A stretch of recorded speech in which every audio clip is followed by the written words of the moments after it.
Bonjour à tous, voici une nouvelle de dernière minute. Un paysan a été chassé de ses terres à cause du gouvernement qui a trouvé de fortes ressources sur cette île.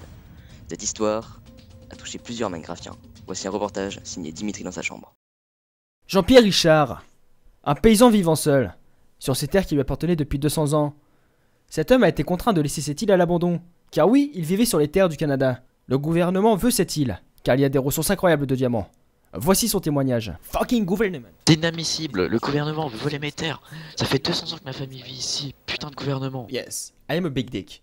Bonjour, je suis l'agent du gouvernement envoyé pour expliquer à cet homme la situation. Donc il vit sur cette terre depuis plus de 200 ans avec toute sa famille. Bon voilà, on a laissé faire ça sans rien dire. Maintenant on a besoin des terres pour des choses que je ne suis pas autorisé à vous révéler ici. Et vu que cette île appartient au gouvernement, il doit la quitter. Nous puissions mettre en place notre projet. On va y aller avec diplomatie au début, mais si jamais il y a conflit, on emploiera la force. Gouvernement de merde. Nous avons un envoyé spécial qui nous vient du Canada. Bonjour Patrick, comment ça se passe là-bas?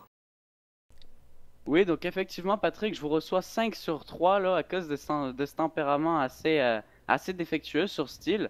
C'est vrai qu'il y a un très gros conflit entre les forces de l'ordre et le pauvre paysan, mais le paysan est heureusement, je dirais, soutenu grâce à ces deux petits acolytes là que les voici. Bonjour, monsieur. Nous voudrions savoir pourquoi défendez-vous la cause de ce vieux paysan? Je trouve que cet homme a tous ses droits pour défendre cette terre qui lui appartient depuis 2 décennies. Cet homme a tout mon soutien, ainsi que celui de mon petit-fils. Moi, je suis d'accord avec mon papa. Merci de votre soutien, messieurs. Bon bah pour le bilan là, très grosse tension sur style, donc je vous redonne l'antenne, Patrick. C'était l'histoire d'un homme qui se bat sans cesse, pour pouvoir garder ses terres qui lui appartiennent depuis 200 ans. Une histoire bien triste.